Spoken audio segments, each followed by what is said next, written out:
Cette pétition, pourquoi faire, hein?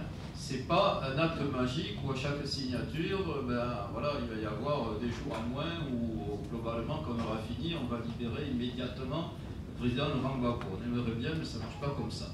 Donc c'est un acte, je dirais, politique. Un acte politique et un acte individuel. Et c'est la première fois depuis 5 ans. Les gens, ils ont, comme ils disent, ils ont marché, ils ont peut-être trop marché, ils disent collectivement. Mais là, c'est un acte individuel. On laisse son nom, on laisse ses coordonnées, on laisse son téléphone. Ça veut dire qu'on n'a plus peur, du régime, on n'a plus peur de la dictature, on ose dans les villes et les villages. Malgré la répression, vous avez vu qu'il y a 3 pétitionnaires à Yopougon qui ont été arrêtés et qui ont été libérés par la justice d'ailleurs ivoirienne parce qu'il n'y avait rien à leur reprocher. Immédiatement, Amnesty International les avait pris comme prisonniers d'opinion, hein, c'est dire. Bon, et donc c'est un acte politique et en même temps c'est un acte collectif. On demande à qui on va la donner. Mais c'est à la limite c'est un faux problème. Bien sûr on va l'envoyer à la Cour pénale internationale. Bien sûr on va l'envoyer à l'ONU, aux organisations internationales, l'Union africaine, etc. Mais c'est le fait qu'il y ait des centaines de milliers de personnes, des millions peut-être, qui signent qu'il y a un acte politique collectif. Et c'est un acte politique, cette pétition, initiée en Côte d'Ivoire par le doyen Bernard Dadier et par, c'est un coup de force symbolique, non ivoirien, l'ancien premier ministre togolais, mon ami Joseph Koukou-Kofigo, hein, qui ont initié cette pétition. Et tout de suite, vous voyez qu'il y a cette dimension panafricaine, cette dimension internationale. Alors, avec ces salutations,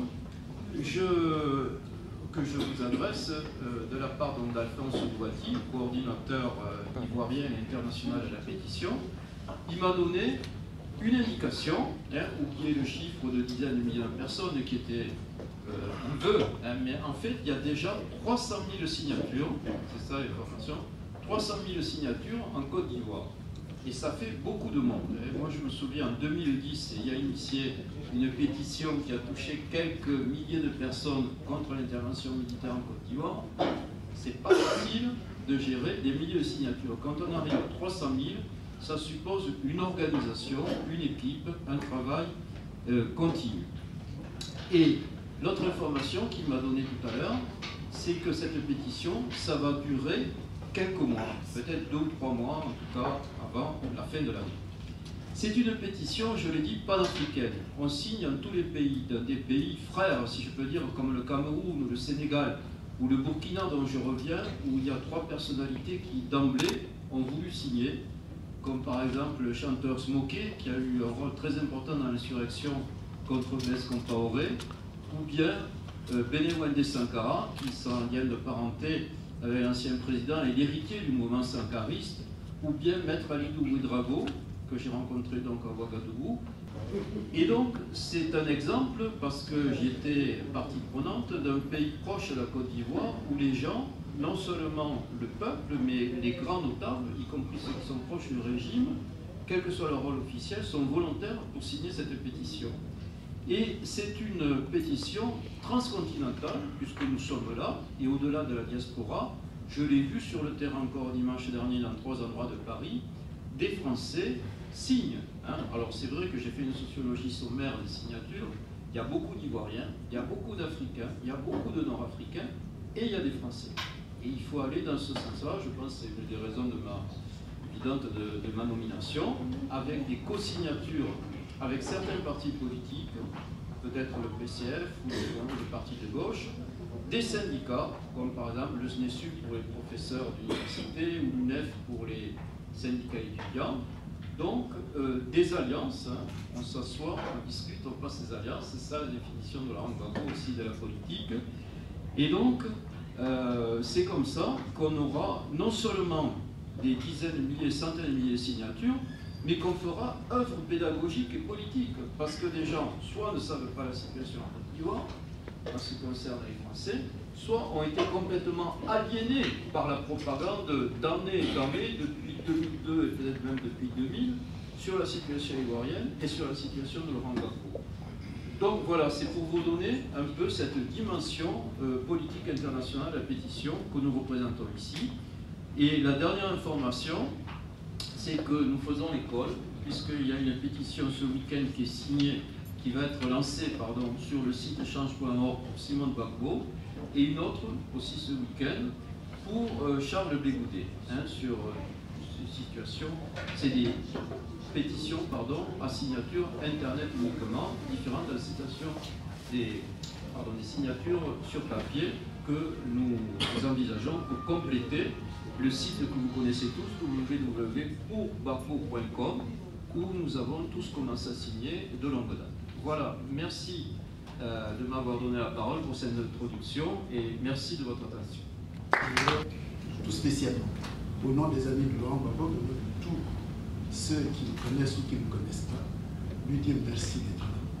Dire merci également à Adèle, qui compte pas, parce que tout le monde sait ce que fait Albert pour le président Laurent Gbagbo. Je remercie tous ceux qui sont arrivés, évidemment. Michel a largement situé le sens de cette pétition. Moi, je dis toujours partout où je suis présent que c'est une étape extrêmement importante dans cette lutte que nous faisions. Jusque-là, nous parlions peut-être entre nous. Là, pour le coup, nous allons nous faire entendre à l'extérieur, mais ce sera grâce à vous. Nous allons nous faire entendre à l'extérieur et nous allons nous faire entendre parce que les personnes qui vont le faire parce qu'elles l'ont souhaité. Parce qu'elles vont poser un écrit, parce qu'elles vont signer quelque chose et une signature, tout le monde sait ce que ça vaut. Moi, je suis particulièrement heureux que ce soit comme ça. Et les amis de Laurent Gbagbo qui sont partie prenante de ça, nous sommes, dans notre objectif, parce que notre objectif, c'était quoi?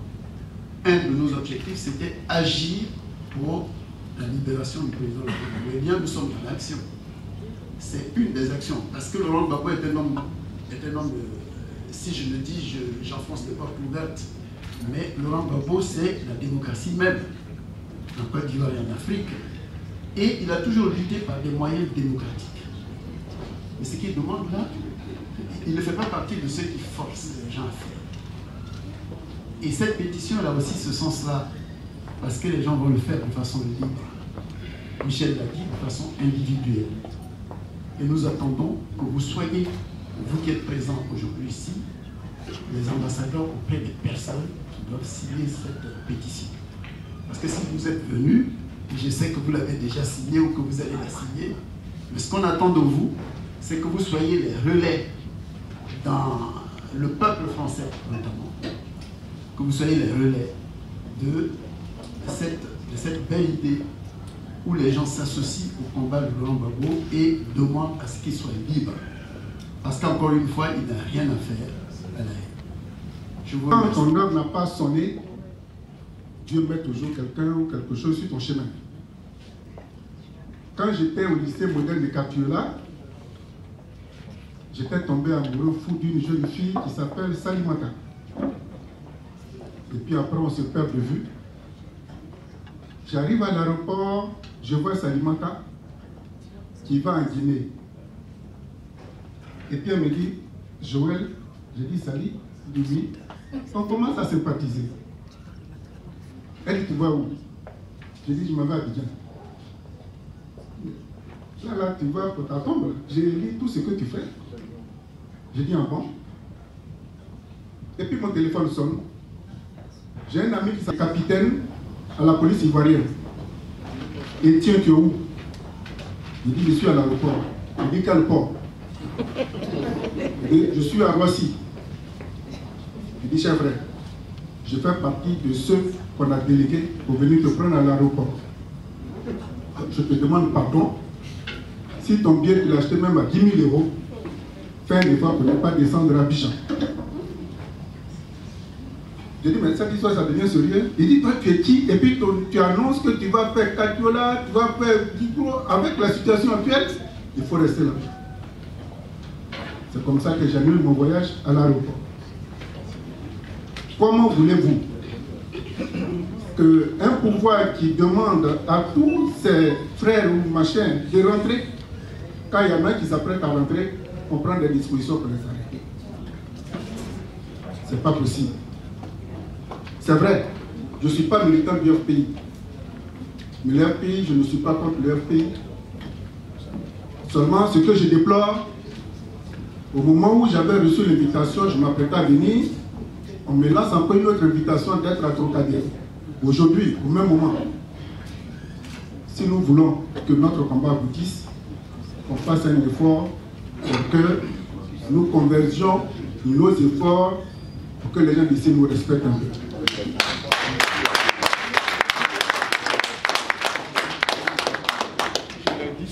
Je suis le président du renouveau du PDCI de la France. J'ai représenté KKB en France ici. Quand KKB s'est lancé dans le combat, je lui ai dit qu'il n'est pas allé aux élections parce que les conditions n'étaient pas réunies. KKB est parti. Aujourd'hui, entre lui et moi, chacun regarde à l'autre regarde dessus.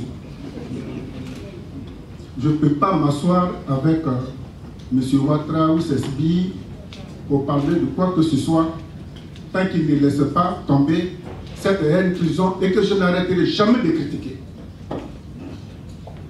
Hortense m'a invité, je suis là. Quand j'étais à 3 ans Télé Sud et que Chirac, à l'époque, prenait les décrets 1633, 1733, je ne savais pas pourquoi il y avait toujours des 33 derrière, 1733, 1533, 1633. Ils avaient pris la décision en France que Gbagbo était infréquentable de ne pas aller le voir. Je me suis retrouvé encore à l'aéroport de Roissy. J'ai dit, je vais en Côte d'Ivoire. Et nous qui travaillons ici comme journalistes, nous appartenons à une association internationale de journalistes de langue française. Le policier m'appelle, on m'arrache ma carte. Je dis, prenez-la, je suis ivoirien, je vais chez moi. Alors voilà comment je vais tomber sur le charme du président Laurent Gbagbo. J'arrive à Abidjan, je prends une chambre à l'hôtel Ivoire. Et puis vendredi, je ne me rappelle pas exactement de la date, c'était juste après 2004. J'entends plein de tam-tam, on dit le président vient parce qu'il y a une cérémonie ici. Je n'ai pas pu me mettre en costume, j'étais en Bermuda. Je suis allé me mettre là. Le président est descendu, il dit, puis j'attends le président. Monsieur le président, jouez les tiens, monsieur le président, jouez les tiens. Et puis c'est arrêté. Il était attendu, il y a quelqu'un qui m'appelle. Oui, monsieur le président, c'est moi. Monsieur le président, c'est moi. Les gens voulaient me pousser. Non, laissez-le, Étienne. Puis je tremblais comme ça, je ne savais pas que ça pouvait être aussi facile. Monsieur le président, je suis venu pour vous accorder une interview. Monsieur le président, il dit, viens. Il faut te calmer, allons-y. Il me regarde, il dit, viens. Je l'ai suivi jusqu'à l'hôtel Ivoire. Il dit, assieds-toi à côté de moi. Tu vas me faire une interview, tu vas diffuser ça où? Je dis, sur 3 ans, tu es dessus. Et tiens, il dit, il faut accepter partout. Et il appelle la fille qui est en ce moment en Belgique, comment elle s'appelle? L'actrice. Annie Tchélé. Annie, cette fois-ci, il ne faudrait pas faire de pont. On va tester ce type-là. Il dit qu'il aime mon combat, il vit en France, il dit qu'il aime le combat. Ok. Et tiens, tu es où? Je dis, j'ai pris une chambre à l'hôtel Ivoire. Il dit, tu ne payes pas. Tu ne payes rien. D'accord? Maintenant, je remonte. Et le soir, Annie Tchélé m'invite à dîner. Il dit, ah donc, en fait, là, ça devient sérieux. Hein? Il dit, bon, le président m'a demandé si tu as un peu d'argent, comment tu fais, machin, tout et tout. Mets ton interview, que la porte demain à 18h. Oh, Annie, c'est vrai?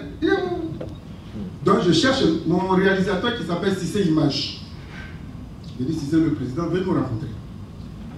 Tiens, il dit, le président veut nous rencontrer. Donc, c'est comme ça qu'à 18h, on va voir John Gay. Parce qu'on n'avait pas plus de caméras. John Gay, il faut nous donner 3 caméras. John Gay dit, je vous donne 4. Et puis on arrive 18h, 18h30, 19h, 20h, 21h. On dit, c'est ce type-là nous avons. Au moment où on s'apprête à partir, j'entends une voix, monsieur le président. Et puis il vient dire, tiens, j'ai oublié, je suis parti à la maison. Je me suis rappelé que je ne devais pas attendre ici. Pardon. Il dit, il faut t'asseoir là, on va faire interview. Il dit, tu n'es pas fâché, il dit, il faut t'asseoir. C'est là que j'ai su que sa boisson préférée c'était Fanta. Fanta, non, c'est ça? Voilà, il dit, bon, on va boire ensemble Fanta pour te calmer. Donc on a vu. Et puis pendant que je lui posais des questions, il dit, tiens, tu me poses tout ça, c'est pour faire quoi? Il dit, il répond, je dis, poupée, président, pardon. Poupée, président, pardon. Je finis l'interview. Le lendemain, j'ai dit au président, je vais rentrer à Paris. Ça, c'est de l'ordre. Donc j'arrive à l'aéroport, je trouve Virginie Gomez. À l'époque, elle était la représentante du RFI. C'est ça, hein, RFI. Elle dit, tiens, tu as fait une interview avec le président Godot. Ah, vous aussi. Même chez moi encore. Comment vous savez tout ça? Il dit, non, c'est. Donc c'est là que je vais voir une dame. Je dis, madame, j'ai des cassettes. Je ne sais pas si je serai oublié à l'aéroport. Mettez ça, c'est pas de la drogue, rien dit. Mettez ça dans votre valise. Si vous partez, vous sortez, allez-y. Voilà mon numéro, voilà le numéro de ma femme. J'arrive à Roissy. Tout le monde. Ça passe. Quand j'arrive, monsieur, c'est monsieur, oui, attendez. J'étais là. Ma femme m'a attendu jusqu'à dire non, mon type là n'a pas pris l'avion, ils sont partis. Jusqu'à 14 h, on me fait recevoir par des gradés. Il y en a qui viennent avec des petites torches, ils veulent voir dans mon œil. Je dis, est-ce que je suis venu pour un examen de santé ici? Je suis à l'aéroport. On dit comment vous avez fait pour sortir, comment vous avez fait pour rentrer, comment. Bon, c'est pour vous dire combien de fois, avec ce monsieur, j'ai porté ma croix. Donc, je reviens et la dame m'appelle, je vais récupérer. La veille d'une assemblée générale où on devait sanctionner lourdement le président Gbagbo, j'ai fait, sorti l'interview sur 3A Télé Sud. Et 3A Télé Sud envoie Jean-Marie Kassaba pour couvrir cette assemblée générale aux Nations Unies. Quelque temps après, mon téléphone sonne. Jean-Marie Kassaba dit, Joël Etienne, j'ai dit oui, dis au président Gbagbo de faire de toi un président. Il dit pourquoi? Il dit, à cause de ton interview, l'assemblée générale a été arrêtée, tout le monde est en train de suivre l'interview.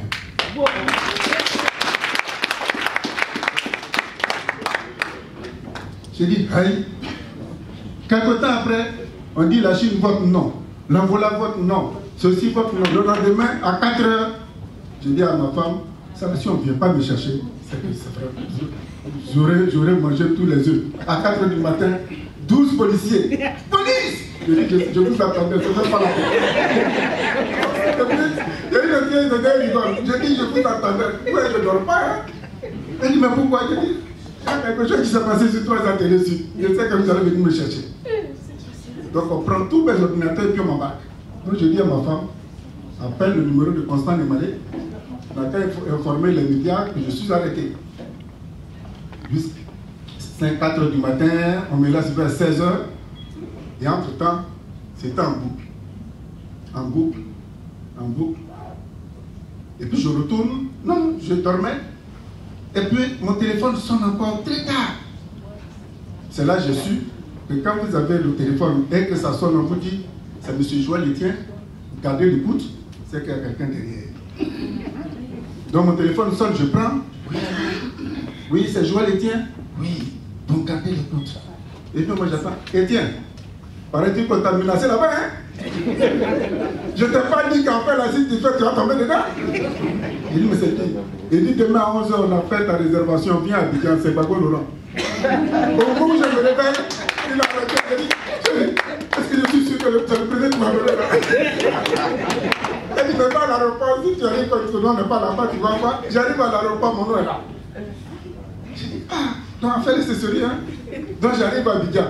Et bon, maintenant que j'ai pris goût, j'ai fait pour Blé, j'ai fait pour Mme Gbagbo, pour tous ceux qui ont suivi 3A Télé Sud. C'est comme ça que j'ai fait pour démontrer un peu l'attention de l'État français. Donc, pour la pétition, je vous demande pardon. J'ai vu un grand frère aussi, PDCI, à Doumbé Mouchet, qui vient d'arriver. J'ai sensibilisé mes amis pour qu'ils viennent. Où nous sommes là, Ouattara n'est pas de nôtre. Derrière Ouattara, on ne sait pas qui est là. Mais nous qui sommes là, la Côte d'Ivoire, nous n'avons que ça.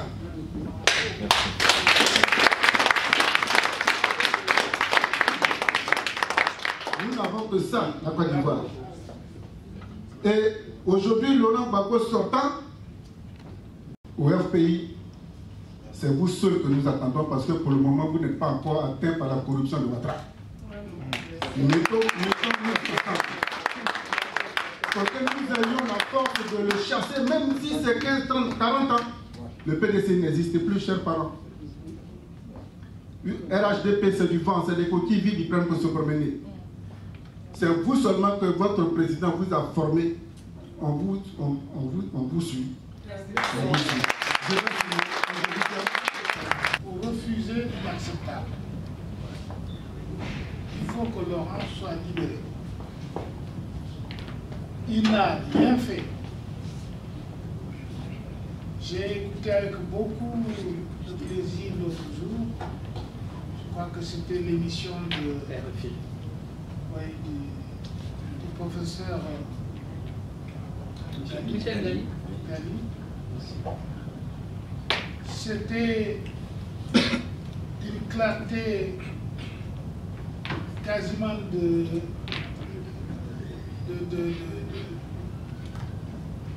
cristal. Merci.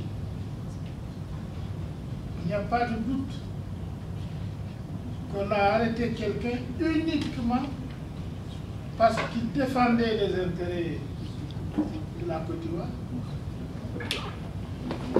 de ses populations, de son élite progressiste,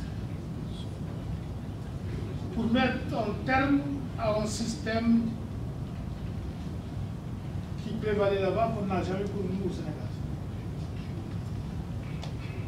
Ou pour que le Conseil de l'île délibère, il faut que son ordre du jour soit avalisé par le gouvernement français. Et c'était une pratique courante.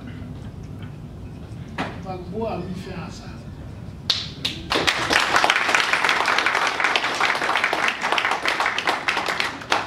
On a fait de la Côte d'Ivoire la tirelire des partis politiques français les plus importants. De l'extrême droite à la gauche, il faut le dire, malheureusement.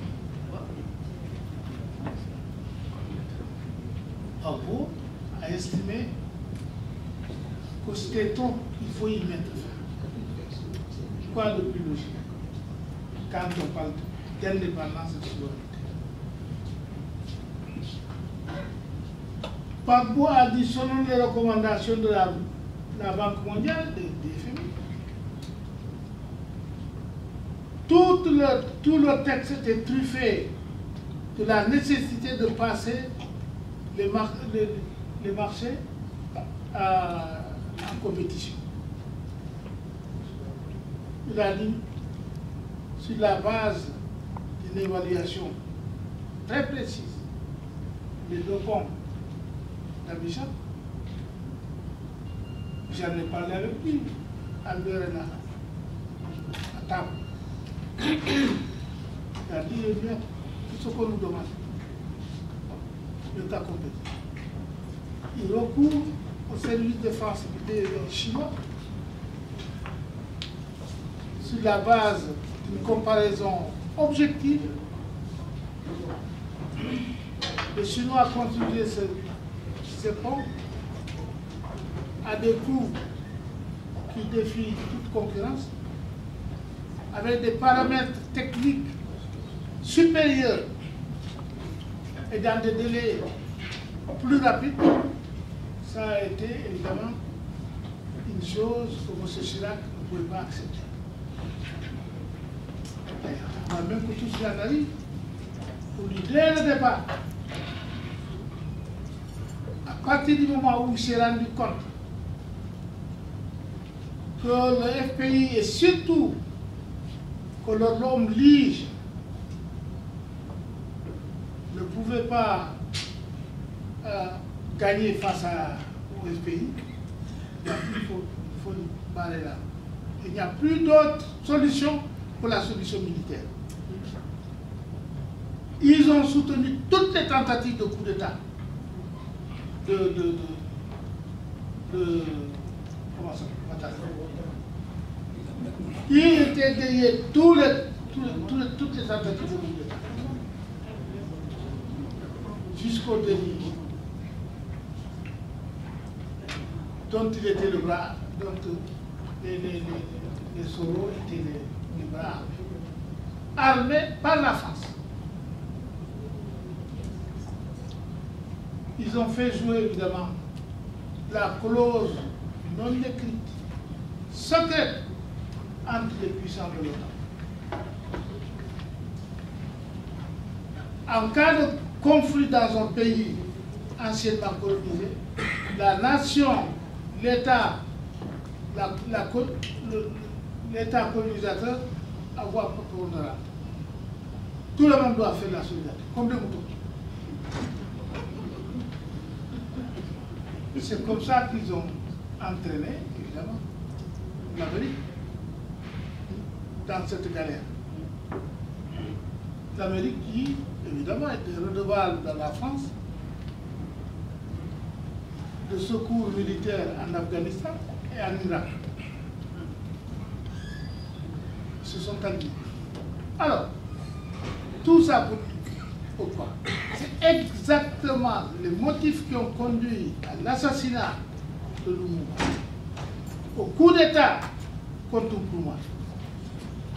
C'est le même motif, la domination et l'exploitation.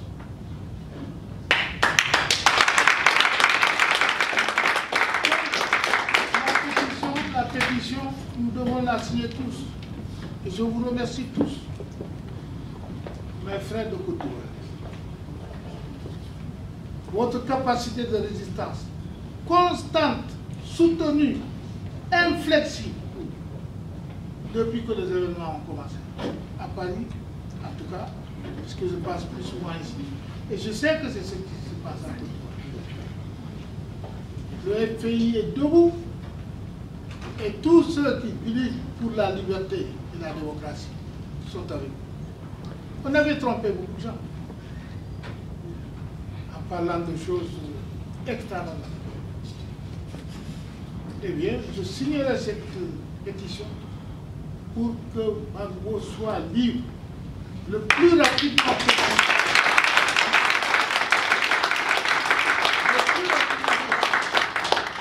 Et je suis convaincu aujourd'hui qu'il y a des milliers, je ne sais pas comment, avec nos camarades des pays au Sénégal, j'envisage, parce que je suis à cause de ma maladie, je suis longtemps absent là-bas, mais dès que je retournerai le 6, eh bien, je les chercherai, les camarades des pays, pour voir ce qu'il est possible de développer. Aujourd'hui, au Sénégal, les gens sont revenus sur terre. Il y a des gens qui avaient eu des mots tendus et qui se sont rendus compte qu'ils ont été mystifiés, intoxiqués. Ils ont été victimes d'une escroquerie internationale. La vérité, elle va être gagnée. Mettons debout, Gbagbo sera libre.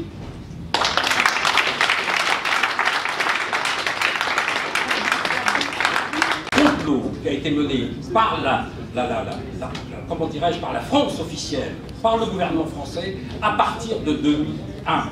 C'est évident, à partir de ce fameux coup d'État, tentative de coup d'État, dont un journaliste avait dit, dans un premier temps d'ailleurs, je tairai le nom de ce journaliste, et même de l'organe de presse, avait dit qu'il n'y a pas eu de coup d'État, ça a été un rock'n'roll FPI, le fameux jour de septembre, bien évidemment, 2001. Et ce même journaliste, m'appelle un jour, il y a 3 ou 4 ans, pour me dire, j'aimerais bien voir c'est plus que ça. C'est plus que ça. C'est que c'était, je crois, lors d'une visite de Laurent Gbagbo, du président Gbagbo en 2008. Je reçois un coup de fil de ce monsieur. Il me dit, est-ce qu'on peut se voir? Je lui dis oui. Je le vois, place de la Nation, pas loin d'ici, un café.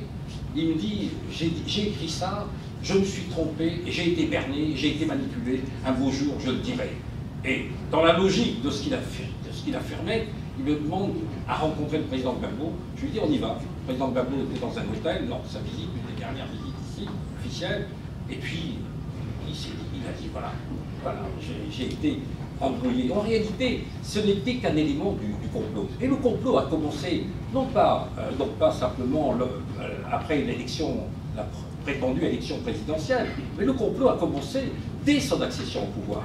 J'étais là-bas, moi, les premiers jours, le jour de la proclamation, l'état de siège, nous étions là-bas, et dès cet instant a été amorcé véritablement le processus qui devait conduire tôt ou tard, il a fallu 10 ans pour cela, tôt ou tard, comment dirais-je, au renversement de Laurent Gbagbo, et pire encore, peut-être à le faire disparaître purement et simplement.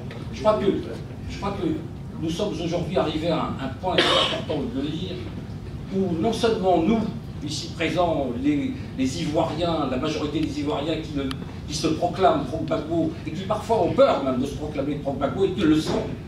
Il y a tout ce monde-là qui est réuni, Français, Africains, je ne sais quoi, tout ce monde-là sait pertinemment, tout ce monde-là sait pertinemment qu'en réalité, Laurent Gbagbo a été traduit dans cette fameuse Cour pénale internationale. Il a été traduit tout simplement pour l'écarter, l'éliminer purement et simplement, bien sûr, de Côte d'Ivoire, et faire en sorte que, ma foi, ceux qui ont intérêt aujourd'hui à se présenter en Côte d'Ivoire, intérêt également à comment dirais-je, commercer, intérêt également à participer un petit peu au festin économique et social qui est aujourd'hui, bien sûr, ordonné par M. Ouattara. Rappelez simplement que M. Ouattara, toute la carrière politique de Ouattara a été jalonnée d'imposture politique. Les choses comme elles sont jalonnées aussi, comment dirais-je, non seulement de pillage, mais en réalité d'expression qui n'était finalement que, comment dirais-je, la traduction de la fourberie qui a toujours accompagné ce monsieur-là. Il a sans arrêt joué à la victimisation. Il était musulman, il ne fallait pas qu'il soit président, c'est pour ça qu'on le combat. Il était je ne sais quoi, les militants sont tués, rien de tout cela. Et en réalité, Laurent Gbagbo, qui est aujourd'hui et qui ne le sera plus dans quelques temps, à La Haye, sans aucun doute, Laurent Gbagbo a été victime, dès le départ, d'une opération qui consistait à le chasser du pouvoir. Toutes les opérations prétendument électorales, bien évidemment menées par l'ONUCI, n'ont été que fictives. Elles n'ont été que fictives. Tout le monde sait que personne en tout cas, hors du RDR, du parti de M. Ouattara, et accessoirement du PDCI, personne dans la plupart, dans une partie en tout cas importante du pays, n'a pu véritablement voter. Voilà, ce que je voulais dire, franchement, c'est que je me sens bien ici, je me sens bien parmi ceux qui se battent pour la libération de la France. Il faut se battre, il faut qu'on vous voie, il faut qu'on nous voie, qu'on sache, et tout le monde le sait, qu'il y a cette conviction, cette fidélité à des engagements politiques qui perdurent, et elle perdurera, j'en suis convaincu, jusqu'à ce que Laurent Gbagbo retourne en Côte d'Ivoire et voit reprendre le fil même de la politique qui a été la sienne quand on l'a véritablement. Ivoirien, il s'agit peut-être de dire pourquoi nous inviterons les Ivoiriens, les Africains, le monde entier à s'inscrire dans la voie de la vérité. Moi, j'ai fait le choix du camp de la vérité. J'ai fait le choix du camp de la dignité. J'ai fait le choix du camp où on se bat pour la liberté et pour la démocratie. Je suis un adepte de ceux qui se battent pour les libertés. Si c'est cela qu'on appelle être pour Gbagbo, non, je suis pour Gbagbo.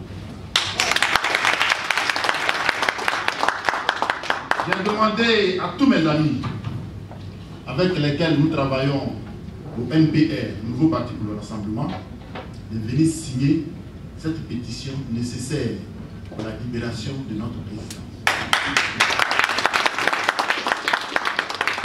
Personne dans cette salle ne peut ignorer ce que nous faisons dans la rue depuis longtemps, pour que Gbagbo soit libéré.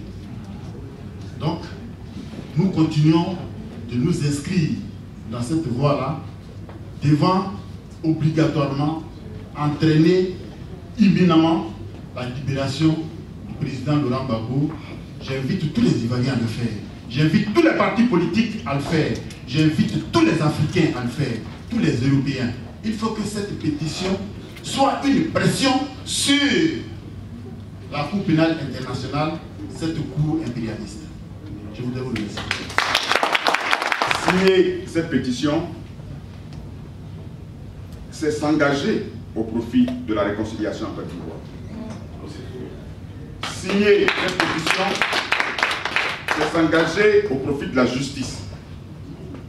Signer cette pétition, c'est s'engager en faveur de la promotion du droit international, du respect du droit international.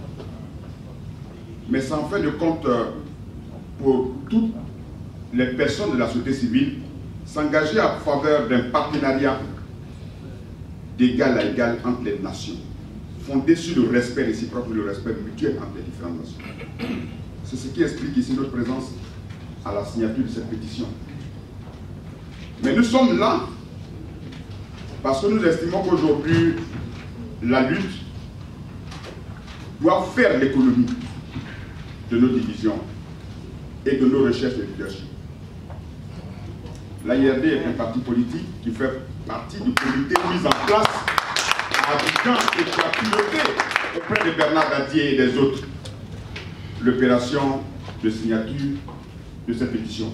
Donc la pétition ne nous est pas du tout étrangère puisque nous sommes à la naissance de cette pétition.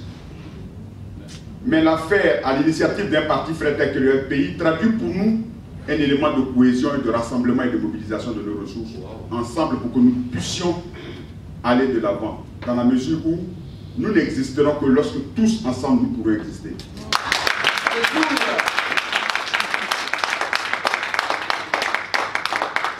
Nous avons pour coutume de dire que un peuple n'est pas une paramécie que l'on divise et qui se démultiplie au gré des intérêts des uns et des autres. Si nous sommes 100, pour que nous soyons dans la majorité, il faudrait que nous puissions réussir à convaincre 52 ou 51 personnes sur les 100 personnes de façon à être la majorité.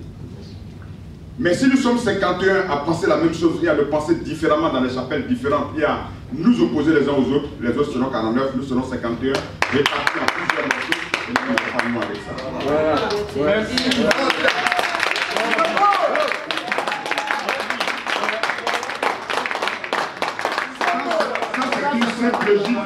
Ça, c'est une simple logique arithmétique. Maintenant, ce que nous disons ici, lorsque nous menons le combat de la démocratie, quelques amis du RHDP ont quelquefois malheureusement l'impression que nous allons contre eux. Non. Nous les dévançons simplement sur le combat de leur propre droit demain. Un peuple périt face à la dictature. Et la dictature prospère quand un peuple est divisé.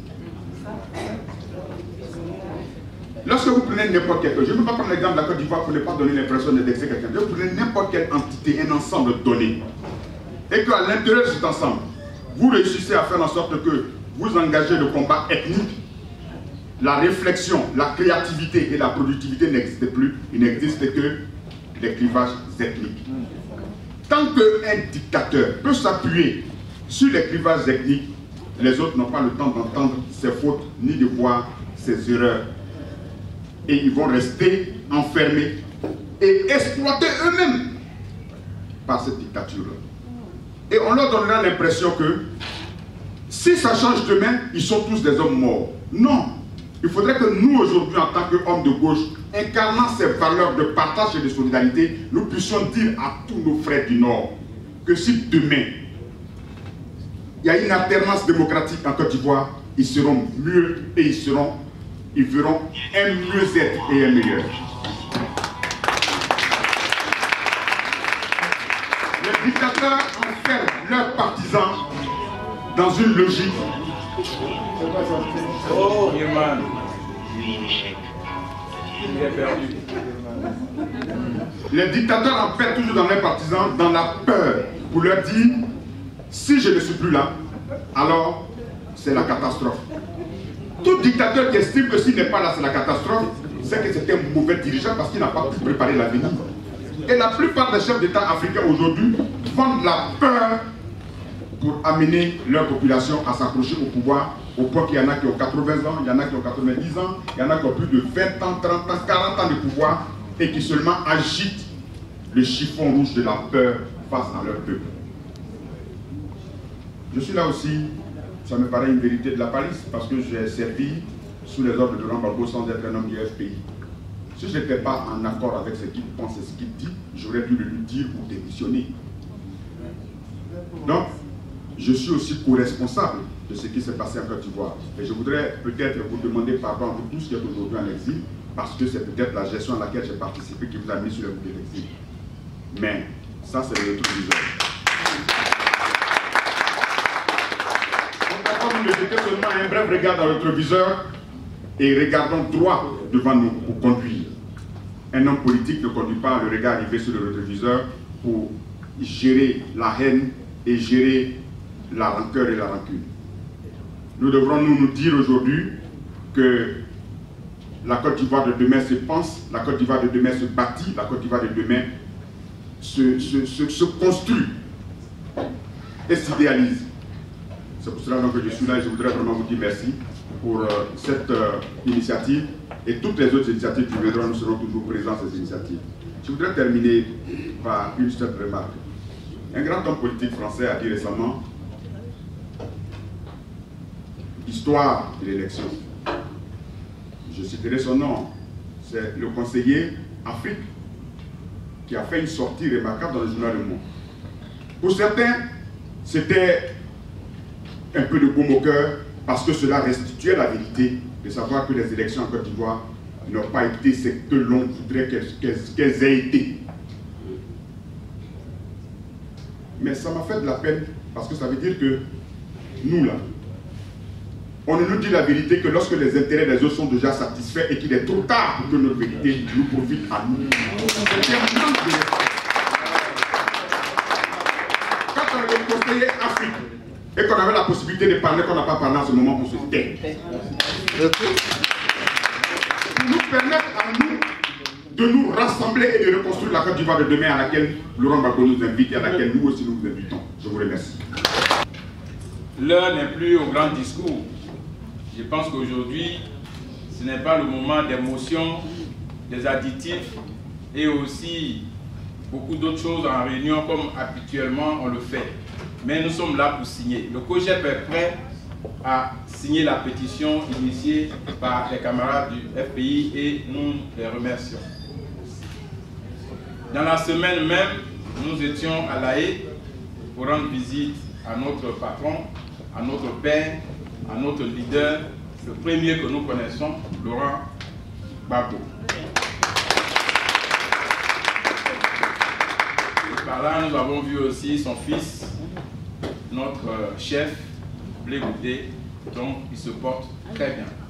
C'est une information que j'aimerais vous donner parce que très souvent dans la ville, il court que, ah oui, il y a des maladies là-bas, ou il est fatigué aussi, mais il se porte bien. Le COJEP est invité à signer la pétition.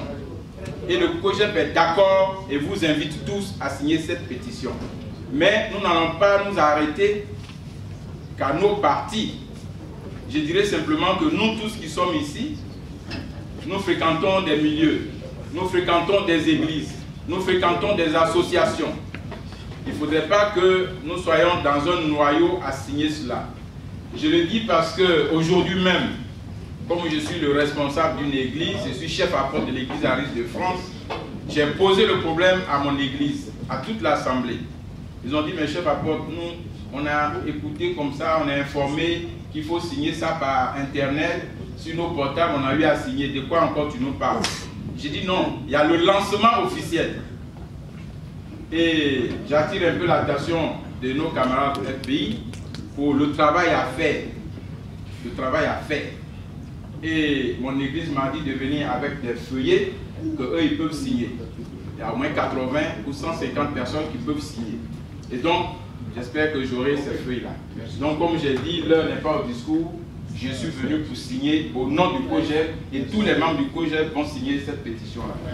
Je voulais commencer par remercier un homme, Bernard Dadier,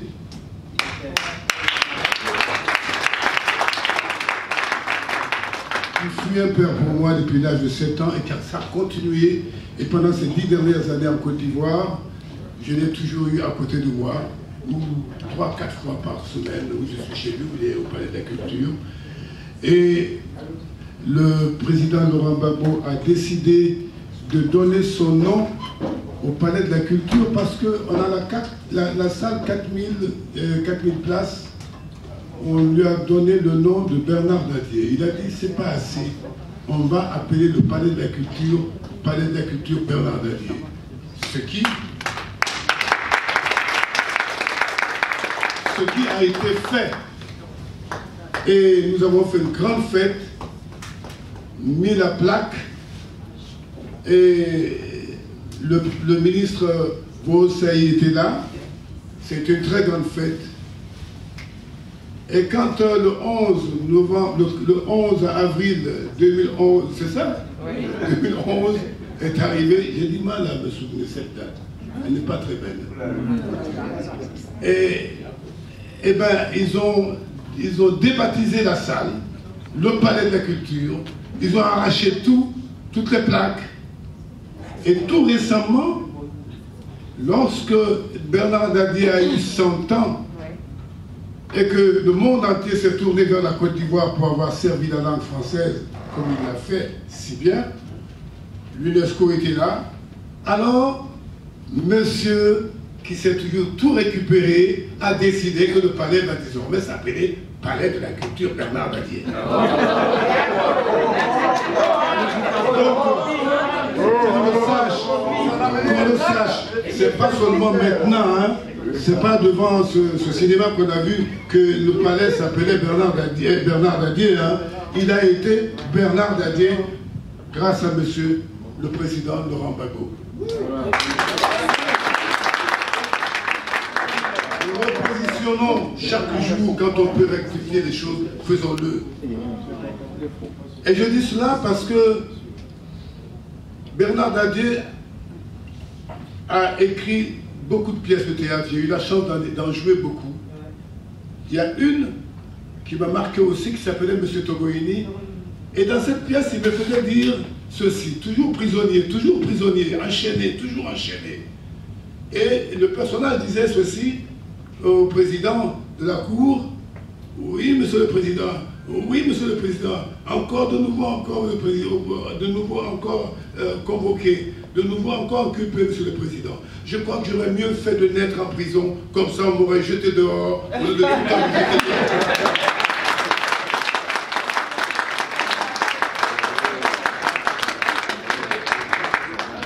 J'ai eu la chance dans ma vie d'incarner des personnages comme ça. Et tout récemment, il y avait un autre, c'est Île de Tempête. Je crois que lui, il a eu la photo, superbe, avec la chaîne. Et le président Laurent Gbagbo était dans la salle. Cette pièce a été écrite en 72. Et après la pièce, il est monté sur scène pour féliciter les comédiens. Et il a dit, mais c'est un génie, Bernard Dadier. Cette pièce qui se passe, l'histoire se passe en 1802, en Haïti. Et à la fin, toute son ouverture est arrêtée, enchaînée à la demande de Napoléon pour être amené au fort de Joux, en France. Toujours déporté. Et le président Laurent Gbagbo est monté sur scène. Après la pièce, il a dit: je reconnais des pans de notre histoire actuelle dans cette pièce. Il y a du génie. Comme une prémonition, il devait être lui aussi arrêté par un bonhomme qui a la même taille que Napoléon.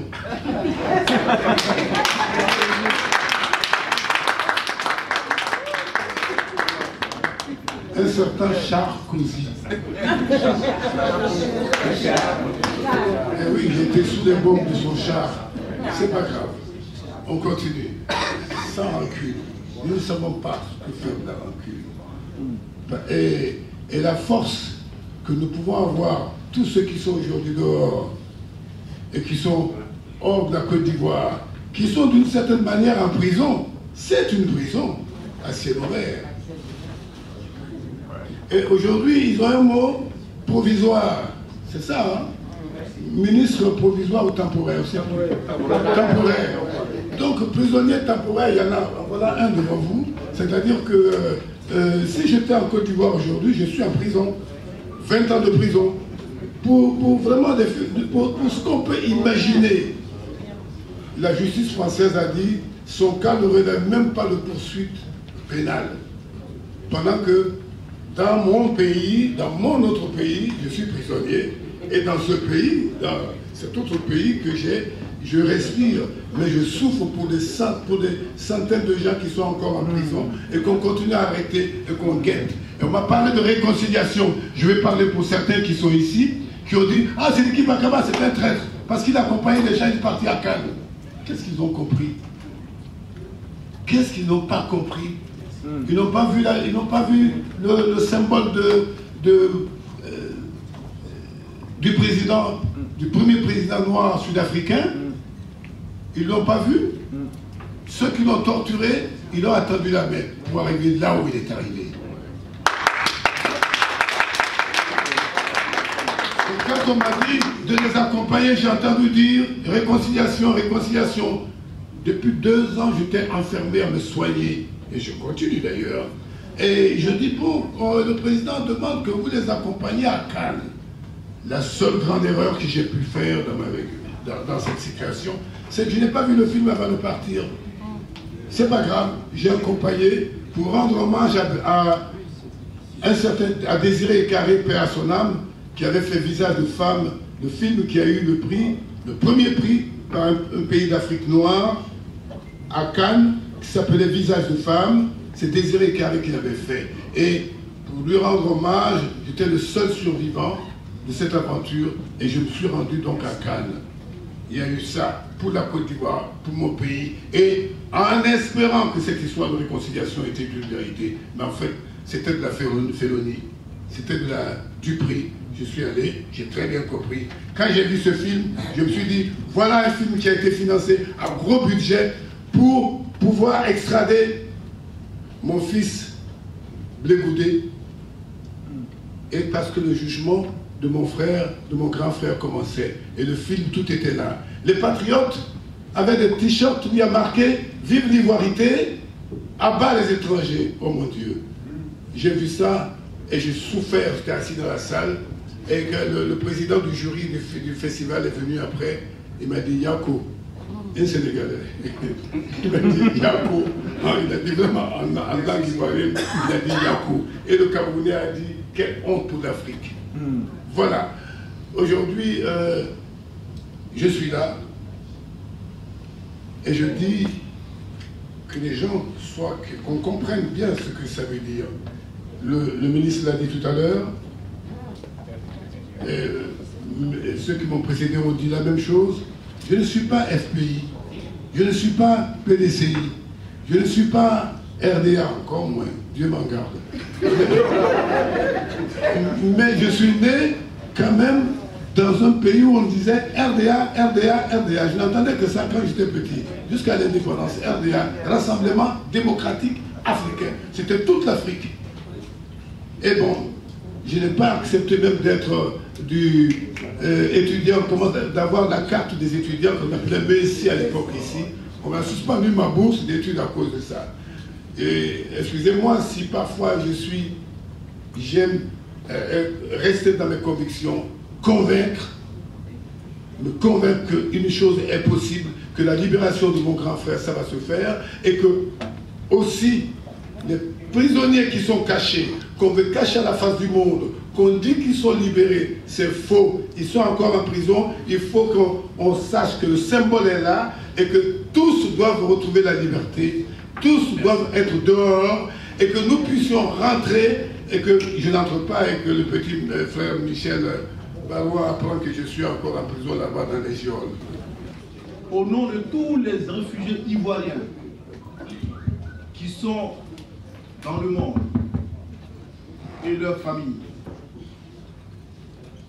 je voudrais véritablement dire que nous sommes partants nous sommes heureux de participer à cette cérémonie solennelle de signature. Et j'invite donc tous les parents des réfugiés qui ne peuvent pas retourner dans leur pays, la Côte d'Ivoire. En signant cette pétition de la libération de notre président Laurent Gbagbo, c'est aussi une façon à eux de participer pour que nous puissions regagner notre pays. Parce que si le président Laurent Gbagbo est dehors, nous aussi on va partir en Côte d'Ivoire notre pays. Je déclare solennellement le lancement de la pétition en faveur de la libération du président Laurent Gbagbo.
Tu peux me donner une idée donc, s'il te plaît?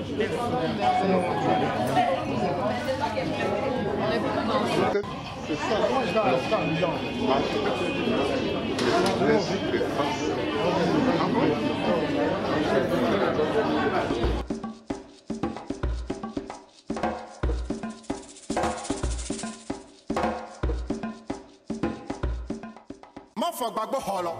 Dieu le Père Tout-Puissant. Que celui qui n'a jamais péché lui jette la première pierre.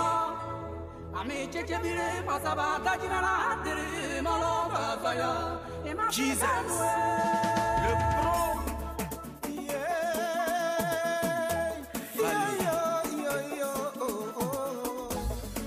Le cri de la liberté. On a tout dit, on a tout fait, on a tout créé. Contre le président, il fallait tout inventer.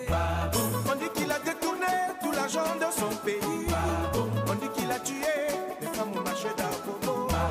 Après 2 ans, après 2 ans de prison, on vient nous annoncer que les preuves sont insuffisantes. Assaut.com, le droit de Dieu. Dans ce cas de on ne sait plus comment on fait. Communauté nationale, communauté internationale. La honte a cassé des yeux, la honte a déshonoré, la honte a brisé des cœurs, mais ça n'a jamais tué. Alors, bullshit. Libérez Gbagbo, Gbagbo Laurent, le midi de maman. Libérez notre président. Il est innocent, si tu n'as rien trouvé, faut libérer Gbagbo. Libérez notre président. Tu l'as arrêté, tu l'as accusé, tu n'as plus de preuves. Libérez notre président. Choquant. Libérez Gbagbo Laurent. Libérez Gbagbo Laurent. Toi le colon, où est ta raison? Ça fait pitié. Libérez notre président. Où est le faux frère? Tu es libéré Gbagbo. On n'a plus de repères. Libérez notre président. Sergent Kassi.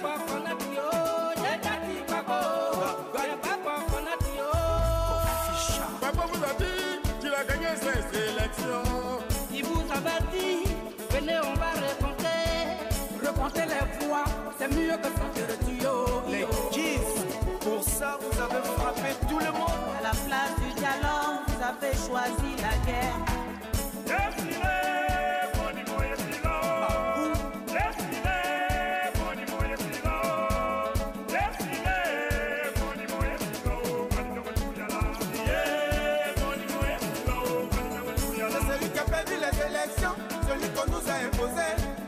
responsable de tout ce que vit mon pays. PSK, président qui prie, libérez Gbagbo. Président Gbagbo.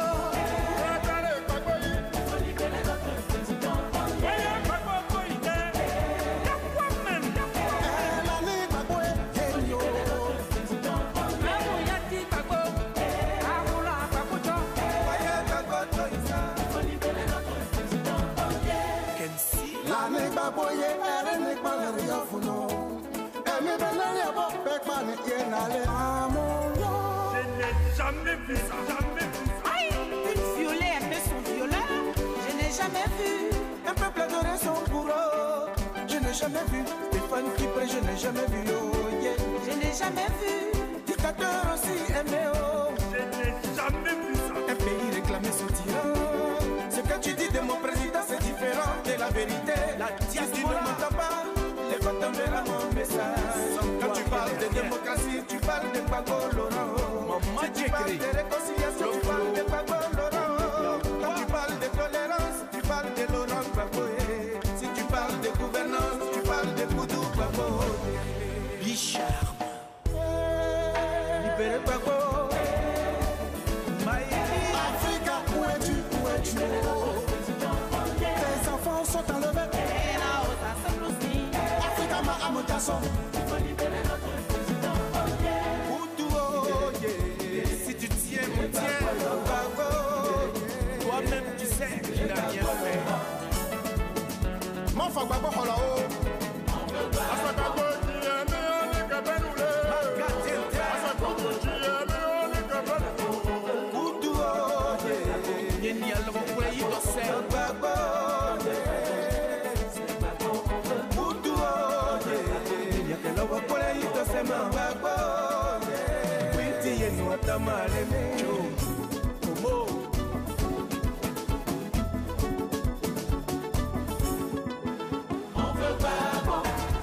C'est Gbagbo ou rien. Sortez Gbagbo, c'est tout. Tu sors Gbagbo, moi je te donne la paix. Tu veux l'union, mais où est notre Gbagbo?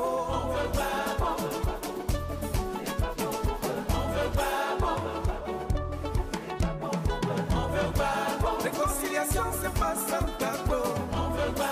Si tu veux causer, faut sortir Gbagbo.